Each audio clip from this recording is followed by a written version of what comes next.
Good evening, everyone. Today we are going to study internal rate of return. It is also called economic rate of return. ठीक है, we have already studied NPV, net present value, payback period, discounted payback period. Now we will study internal rate of return. देखिए point जो ये हमारा topic है internal rate of return is a very important topic for exam point of view, especially for BBA, MBA and MCOM, BCom students. It is a compulsory question in the exam. ठीक है, ये ज़रूर आता है paper में और आप लोग प्लीज़ इसे बहुत ढंग से पढ़िएगा. ये capital budgeting technique is a very important topic for exam point of view. ठीक है, इसको मैं बहुत ही इजी तरीके से आपको समझाने की कोशिश करूँगी जिससे आपको बहुत इजीली ये समझ में आ जाए. ठीक है, तो अगर आपको अच्छा लगता है, अच्छा लगे ये वीडियो तो प्लीज़ इसे लाइक करिए एंड चैनल को सब्सक्राइब करिए, बेल आइकन पर प्रेस करना जिससे आपको जो भी नोटिफिकेशंस हैं, जब भी मैं कोई वीडियो अपलोड करूँगी तो आपको नोटिफिकेशन मिल जाए. चलिए अब हम इसे स्टार्ट करते हैं. हमारे टॉपिक का नाम है इंटरनल रेट ऑफ रिटर्न. हमें पता है ये क्या है, एक डिस्काउंटेड कैश फ्लो टेक्निक. अब डिस्काउंटेड हमने यूज़ किया है तो इट मीन्स ये क्या करता है, टाइम वैल्यू ऑफ मनी को कंसीडर करता है जैसे कि हमारा NPV मेथड करता था. ठीक है, अब टाइम वैल्यू मनी को कंसीडर करता है. अब है क्या ये वो रेट है, ये इसने क्या बोला, इंटरनल रेट ऑफ रिटर्न. तो ये एक टाइप का रेट है. अब ये कौन सा रेट है? It is the rate eight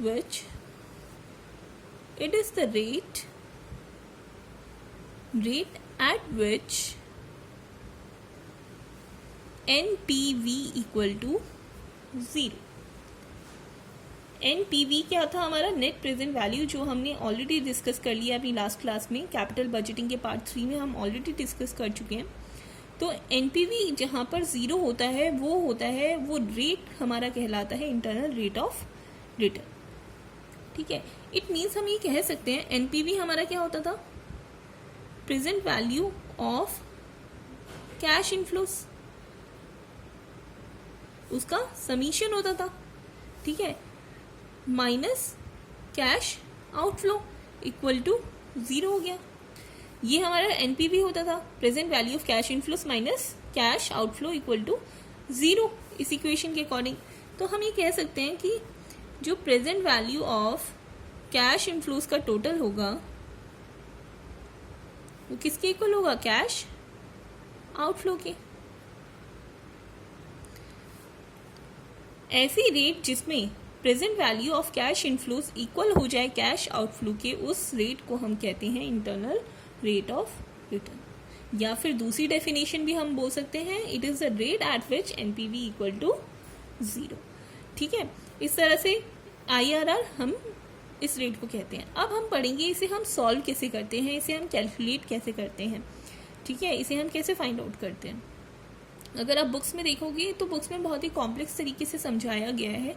हम यहाँ पर बहुत इजीली इसे सॉल्व करने का तरीका ढूंढेंगे एंड तरीके से हम करेंगे, बहुत इजीली करेंगे सॉल्व. ठीक है, अब मान लीजिए हमारे पास एक एग्जाम्पल है. मान लीजिए लेट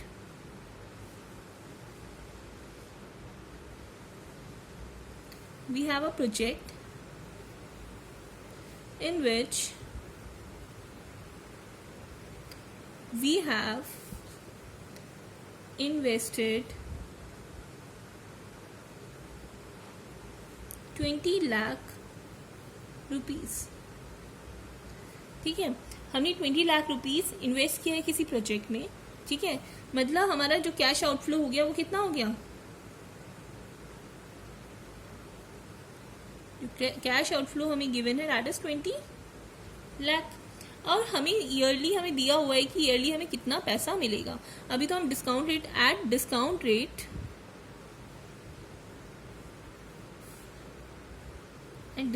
रेट ऑफ 10%. ठीक है, और ईयरली हमारे पास जो कैश इनफ्लोज आ रहे हैं वो है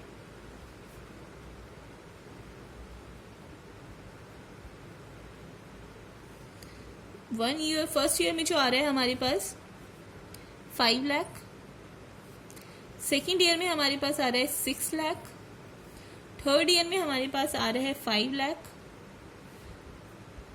फोर्थ ईयर में हमारे पास आ रहा है 7 लाख एंड 5th ईयर में हमारे पास आ रहा है 9 लाख।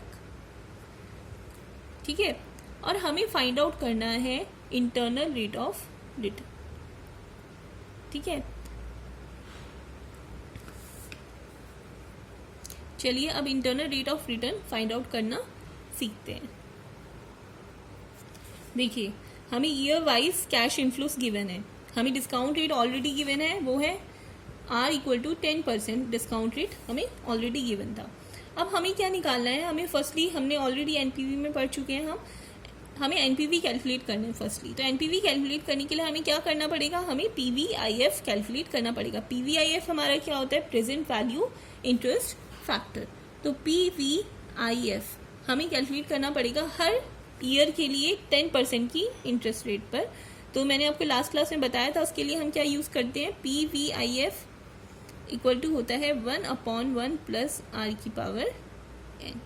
ठीक है, तो 1/1 + R क्या होता है यहाँ पर, डिस्काउंट रेट, दैट इज 10%। तो 10% को हम लिख सकते हैं 10/100। अगर हम फर्स्ट ईयर के लिए निकाल रहे हैं तो 1 हो जाएगा। तो यहाँ पर हम लिख सकते हैं 1.10/1, दैट इज 9.909। तो इस तरह से अगर हम सेकेंड ईयर के लिए निकालना चाहें तो 1/1 + 10/100 पावर क्या हो जाएगा, 2, क्योंकि ये सेकेंड ईयर है। उसके लिए अगर हम निकालेंगे तो हमारे पास यहाँ पर क्या हो जाएगा, पावर 2 हो जाएगा। तो 1/1.10 पावर 2, दैट इज 0.826। ठीक है क्लास, इस तरह से हम क्या करते हैं, सारे ईयर्स के लिए जो भी हमारे पास 1 to 5 ईयर्स हैं उनके लिए हम क्या निकाल लेते हैं, पीवीआईएफ कैलकुलेट कर लेते हैं। देखिए, हमने यहाँ पर कैलकुलेट कर लिया है सारे ईयर्स के लिए पीवीआईएफ। देखिए, आप बच्चों, आप लोग भी कॉपीज लेकर बैठ सकते हैं, कॉपी एंड पेन लेकर बैठिए, आप लोग को तभी समझ में आएगा जब आप खुद करके देखेंगे। हमने सेकेंड ईयर तक के लिए निकाली, अब थर्ड ईयर का आप लोग खुद निकाल कर देखिएगा, इसका आंसर आएगा 0.751। तो पीवीआईएफ जब तक हमने कैलकुलेट कर लिया, उसके बाद हम क्या करेंगे, हम present value of cash inflows calculate करेंगे। तो present value of cash inflows, ठीक है। अब present value of cash inflows हमें कैलकुलेट करना है, तो हम क्या करेंगे, इसको इससे मल्टीप्लाई कर देंगे। हम क्या करते हैं, कैश इनफ्लोस को मल्टीप्लाई कर देते हैं प्रेजेंट वैल्यू इंटरेस्ट फैक्टर से। तो मल्टीप्लाई करेंगे तो क्या आएगा हमारे पास, 0.5445। इस तरह से हम क्या करेंगे, जो present value of cash inflows है उनको कैलकुलेट कर लेंगे। देखिए, हमने यहाँ पर सारे cash inflows, present value of cash inflows find out कर लिए। अब हम क्या करेंगे, इसका टोटल फाइंड आउट करेंगे, that is summation of present value of cash inflow.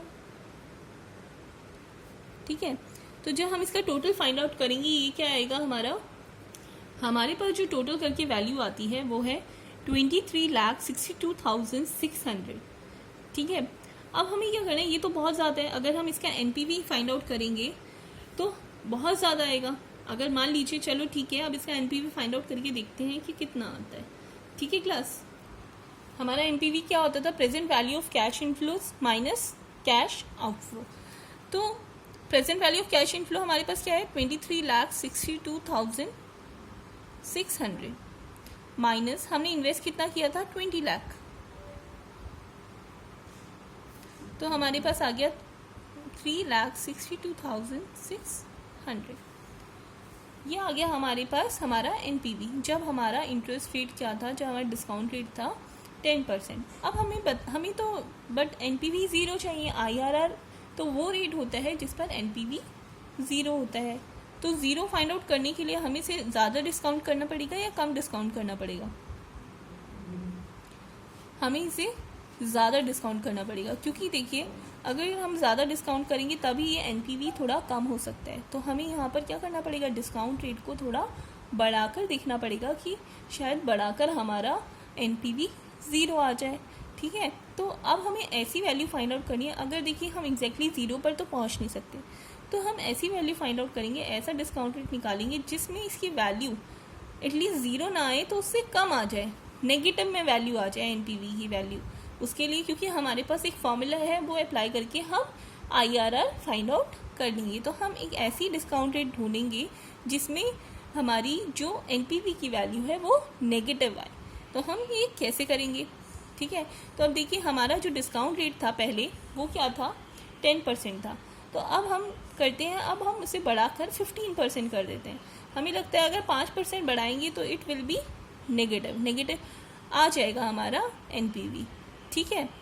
चलिए इसके लिए हमें क्या करना पड़ेगा, इसके लिए हमें पीवीआईएफ फिर से कैलकुलेट करना पड़ेगा। किस पर, 15% की इंटरेस्ट रेट पर। यहाँ हमने 10% की इंटरेस्ट रेट पर कैलकुलेट किया था, अब यहाँ पर हमें 15% की इंटरेस्ट रेट से फिर से हमें अपना PVIF present value interest factor calculate करना पड़ेगा। तो जैसे हमने 10% के लिए किया था वैसे ही हम 15% के लिए इसे कैलकुलेट करेंगे। देखिए पीवीआईएफ 15% पर अगर हम निकालेंगे तो 1 + 15/100, ठीक है। तो यहाँ हो जाएगा 1/1.15।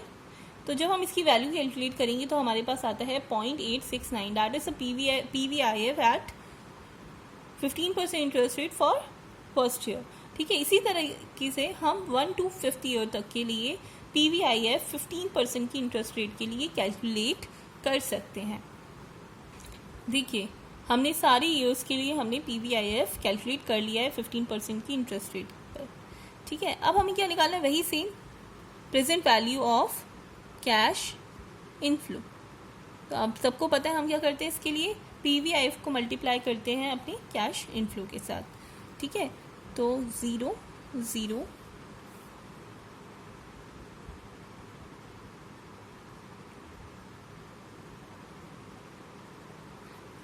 ठीक है, हमारा आ गया 4,34,500। इसी तरह से हम सब ईयर्स के लिए क्या करेंगे, present value of cash inflow calculate कर लेंगे।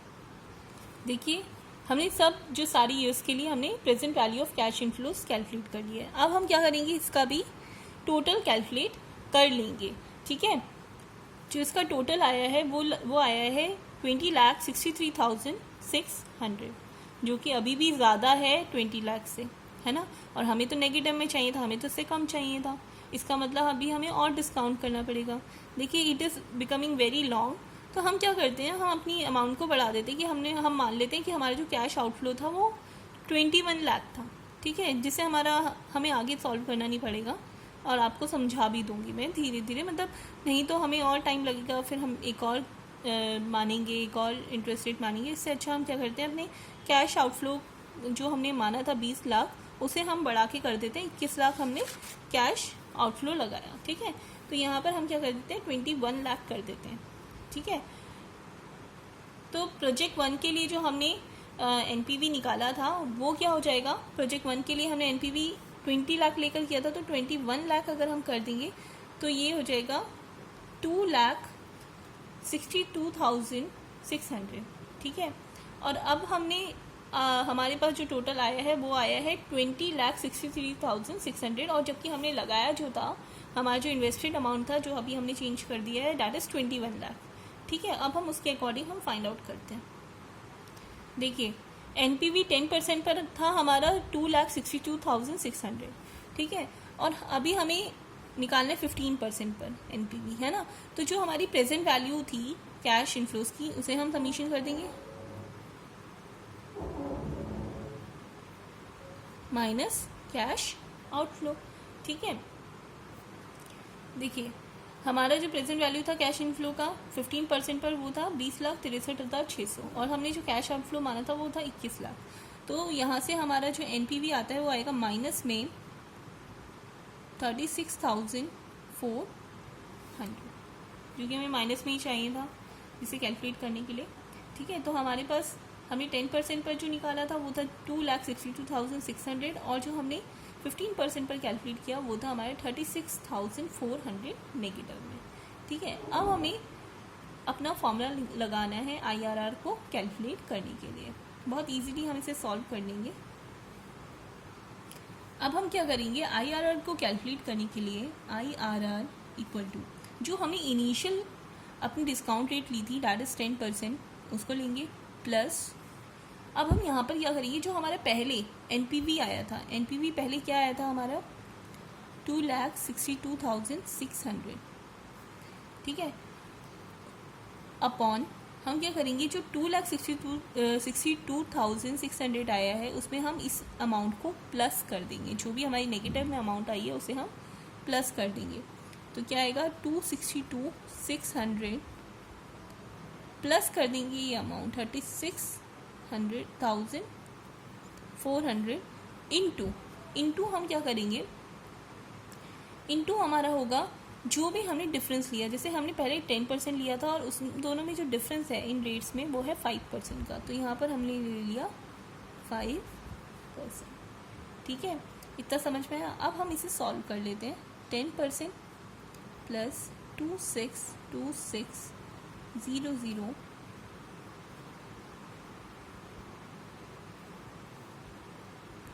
इसे प्लस कर देते हैं तो हमारे पास आता है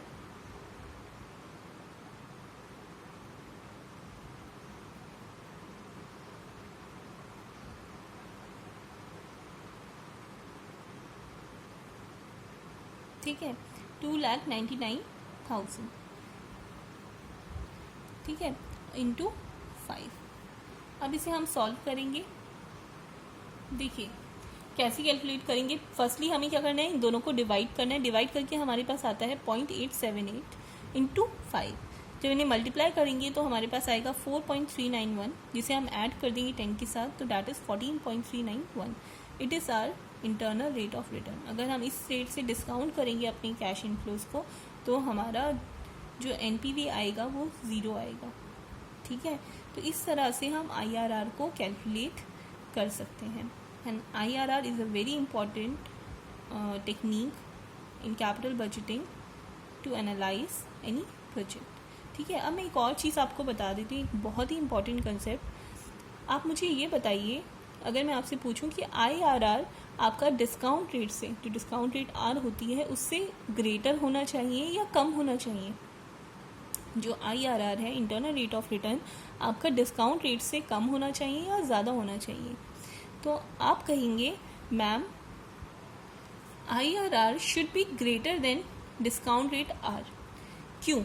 देखिए डिस्काउंट रेट तो हमें मिल ही रहा है, अगर IRR अगर उससे ग्रेटर होगा मीन्स हमें प्रोजेक्ट को एक्सेप्ट करना चाहिए। हम प्रोजेक्ट को तभी उसमें पैसा इन्वेस्ट करेंगे, तभी एक्सेप्ट करेंगे जब हमारा IRR ग्रेटर होगा हमारी डिस्काउंट रेट से। अगर हमारा IRR लेस है डिस्काउंट रेट से, then we will not invest in that project. Okay, ये बहुत ही इंपॉर्टेंट था, इसलिए मैंने आपको बताया कि आपका डिस्काउंट रेट और IRR में क्या चीज़ है जो फाइनेंशियल मैनेजर देखता है। अगर डिस्काउंट रेट से हमारा IRR ज़्यादा है वो तभी प्रोजेक्ट में इन्वेस्ट करेगा, नहीं तो वो प्रोजेक्ट में इन्वेस्ट नहीं करेगा। ठीक है, तो आई होप आपको क्लियर हो गया होगा ये टॉपिक, और बहुत ही ज़्यादा इंपॉर्टेंट टॉपिक है। अगर आपको कोई भी चीज़ इसमें समझ में नहीं आई तो प्लीज़ आप मुझे कमेंट करिए।